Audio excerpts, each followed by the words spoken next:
Computers are a complex and powerful sort of device capable of doing sums and operations that take humans longer than a lifetime to do by hand.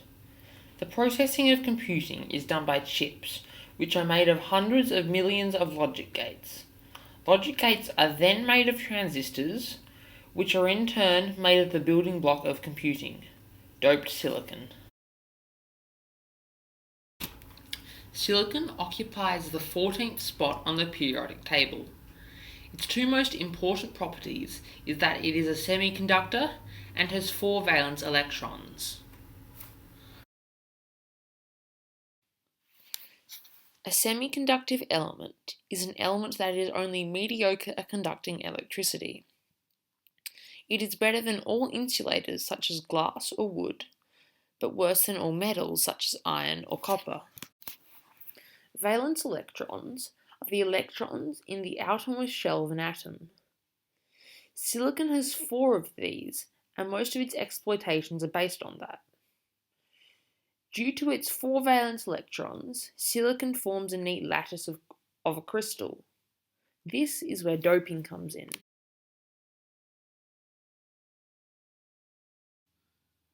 Doping is injecting another atom into the silicon crystal lattice. In N-type doping, an atom with 5 valence electrons instead of 4, such as arsenic or antimony, is swapped into the lattice, creating a free electron, which increases the conductivity of the silicon. N-type is named this way because the free electron has a negative charge. In p-type doping, an atom with 3 valence electrons, such as boron, is injected into the lattice, creating a hole in the lattice of covalent bonds. This increases the conductivity of the lattice because the hole, or lack of electron, can be swapped around. An electron has a negative charge, so this is called a positive or p-type silicon lattice. It should be kept in mind that the names of N-type and P-type silicon are misleading, as they both maintain a neutral charge. Transistors work a lot like a switch. They can have a current flowing through them, which is when they are on, representing a binary 1, or they cannot have any current flowing through them, representing a binary 0. There are 2 main sorts of transistors, PNP and NPN. In a NPN transistor, there is an N-type lattice joined to a P-type lattice joined to another N-type lattice. Each of the N-type lattices are joined to a source of electricity, an emitter for the side with the electricity coming in, and a collector for the side with the electricity coming out. The P-type lattice is joined to a base through a thin layer of oxide.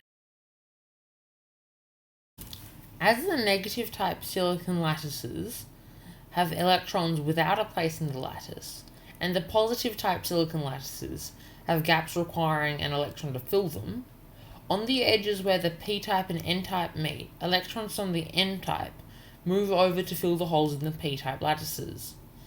This creates what is known as a depletion layer, where the doped silicon has lost its conductivity as there are no free electrons or locations for them to move to. As the depletion layer is no longer conductive, it makes it very hard for electricity to flow. An important aspect of the transistor is that the N-type block of silicon that is connected to the emitter is of a smaller size than the N-doped block connected to the collector, but has been significantly more doped than it. This is because the collector collects the electrons that come from the emitter, so it has to have more room than the emitter for electrons that don't fit in the lattice. As the p-type lattice now has more electrons due to them coming from the n-types, the transistor can be made conductive again by applying a small amount of positive charge to the base connected to the p-type lattice. When a transistor is conductive as this, it can be thought of as true, on, or representing a binary 1. When it is no longer conductive, it can be thought of as off, false, or a binary 0. A PNP transistor is functionally the same as an NPN transistor, so I won't be explaining how they work in great detail. To summarise it, the only difference in structure is that the base is connected to a n-doped silicon, not a p-type silicon, and that the emitter and collector are both p-types. One step up from transistors are logic gates. Logic gates are what makes the decisions in a computer, such as if A is 1 and B is 1, do this. There are 6 different sorts of logic gates that each take 2 inputs. First we have the AND logic gate. If both inputs are something that is 1, it will output a charge, a 1. If not, it won't. The opposite of a AND gate is a NAND or not AND gate. This is just the output of a AND gate inverted. Secondly, we have the OR logic gate. If either input is true, aka 1, or if they are both true, it will output a 1. The NOR logic gate is the opposite of this and will only output if both inputs are nothing.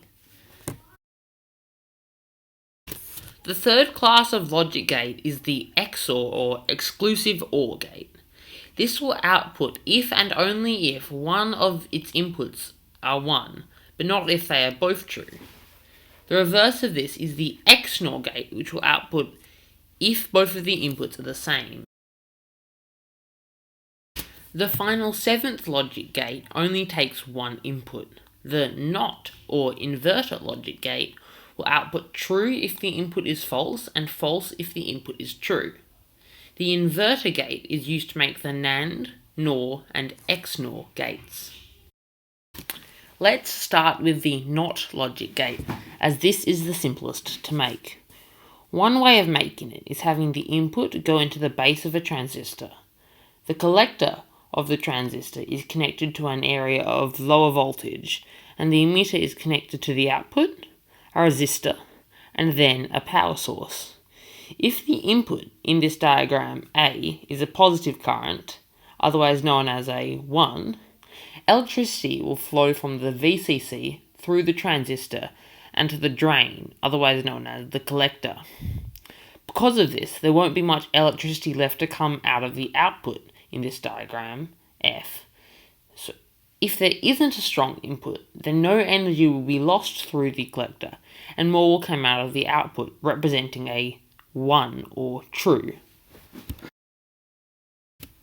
To make an AND logic gate, we have to take a power source, connect it to the emitter of a transistor, connect that transistor's collector to the emitter of another transistor, and connect this other's transistor collector to the output, a resistor and an area of 0 voltage. We join the two inputs to the bases of each transistor. If both bases are powered, that is, if both of the inputs are 1, electricity will flow through the transistor, down to the area of lower voltage and out through the output. However, if any one of the inputs are not powered, then electricity will not be able to flow through the circuit and the output won't receive any power. A NAND gate can simply be made by piping the output of a AND gate to a NOT gate. A NAND gate is represented by a curved rectangle for a AND and a circle for the inverter. A NAND will always output 1 unless both of its inputs are true. A XOR logic gate can be made using 4 NAND gates. As a reminder, an XOR gate will return if and only if exactly one input is a 1. First, you take the two inputs and split them up into 2 separate paths.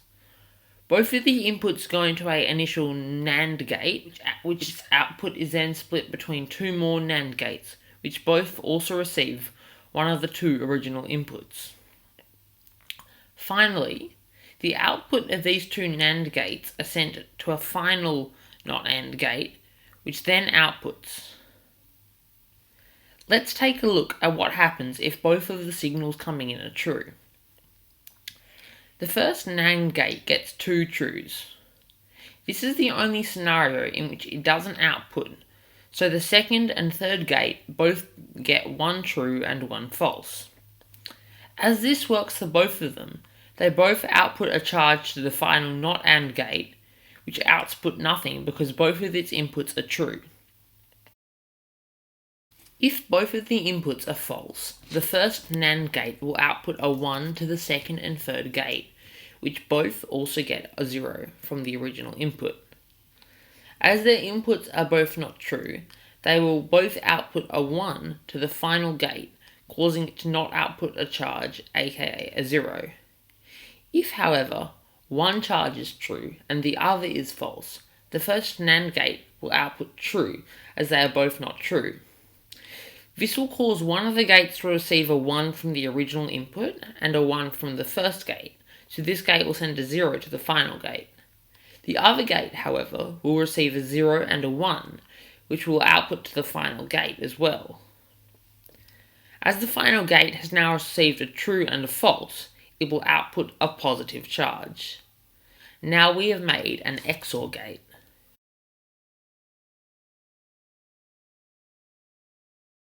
A half adder is a device that adds two bits together. A half adder is made by piping the two input bits both into an XOR gate and an AND gate. The XOR gate outputs the sum of the two digits, 1 if only one is 1, and 0 if they are both true or false. The AND gate outputs the carry of the digits, indicating that a digit should be added to the next binary place if both of the inputs are 1. If both of the inputs are 1, we output a carry of 1, which is upper decimal place, so we output a total value of 2. If one digit is 1 and the other is 0, we output the sum of 1 and no carry, representing 1. If both are 0, we don't output anything. In this video, we have learned about how and why transistors work, how we can use them to make logic gates, and we have begun to dive into how to do complex operations with them. If you join my group, we will learn a lot more about all of the subjects I have just touched on and more. Some of the possible project ideas are building a computer with restrictions, such as it being mechanical or having large transistors, building multiple medium gadgets and items, making logic gates using switches and lights, not transistors, and most importantly, whatever you suggest we do. Thanks, I look forward to working with you all.